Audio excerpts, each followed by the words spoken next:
As soon as Emily woke up, she knew something was wrong. She checked her phone and realized that it was an hour later than it should be. She got out of bed, feeling disoriented, and looked around her room. Everything seemed to be in its place, but she couldn't shake off the feeling that something was off.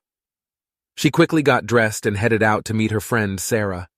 They had planned to go for a hike that morning, and Emily didn't want to be late. As she was driving to the meeting point, she noticed that the roads were empty, which was strange for a Saturday morning.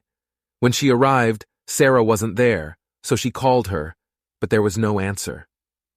Emily waited for what felt like hours, but Sarah still didn't show up. She started to panic, wondering if something had happened to her friend. She decided to drive to Sarah's house to check on her, but when she arrived, the house was empty. No one answered the door, and there were no signs of anyone being home. As she was leaving, Emily noticed an old man sitting on a bench across the street, staring at her. She got a strange feeling from him and quickly drove away. She drove around for a while trying to figure out what was going on, but nothing made sense. When she got home, she realized that it was the same time as when she had woken up earlier that day. It was as if an entire hour had disappeared.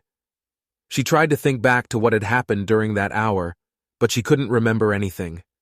Days went by, and Emily couldn't shake off the feeling that something was off. She started to research about missing time and stumbled upon a story about alien abductions. While she didn't believe in aliens, the story made her wonder if something similar had happened to her. As time passed, Emily started to forget about the lost hour, but every now and then she would get a strange feeling, as if something had been taken away from her. She never found out what had happened during that hour, but it remained a mystery that she would always remember.